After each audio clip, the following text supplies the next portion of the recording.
இன்றைக்கி ஹெல்த்தியான sweet recipe எப்படி செய்யுதுன்னு பார்க்க போகிறோம். அதுவும் நார்மல் பச்சரிசி மாவு வச்சு தான் செய்ய போகிறோம். அதுக்கு ஒரு பாத்திரத்தில் நார்மல் பச்சரிசி மாவு சேர்த்துட்டு கொஞ்சம் கொஞ்சமாக தண்ணி தெளித்து மாவை வந்து இந்த அளவுக்கு சாஃப்டாக வந்து பிசைந்து எடுத்துங்க.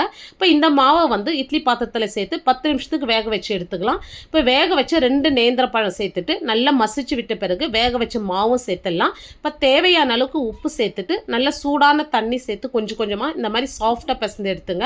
இப்போ இதிலே 1 ஸ்பூன் நெய் சேர்த்து இந்த அளவுக்கு நல்லா சாஃப்டாக பிசைந்து இது ஒரு சைடு இருக்கட்டும். இப்போ ஒரு பேன் வச்சுட்டு துருகின தேங்காய், நாட்டு சக்கரை, கொஞ்சமாக தண்ணி சேர்த்து இந்த அளவுக்கு வந்த பிறகு ஸ்வீட் என்ஹான்ஸ் பண்ணுறதுக்கு கொஞ்சமாக உப்பு சேர்த்துட்டு 1/2 ஸ்பூன் ஏலக்காய் தூள், 1 ஸ்பூன் நெய் சேர்த்துருங்க. இப்போ இந்த அளவுக்கு நல்லா ட்ரையாக வந்ததோ இது ஆறின பிறகு தேவையான சைஸில் வந்து நம்ம உருண்டை பிடிச்சி எடுத்துக்கலாம். இப்போ மாவு பாருங்கள், விரிசல் இல்லாத இந்த மாதிரி சொப்பு பிடிச்ச பிறகு இப்போ நம்ம ரெடி பண்ண பூரணத்தை உள்ளே வச்சு க்ளோஸ் பண்ணிடலாம்.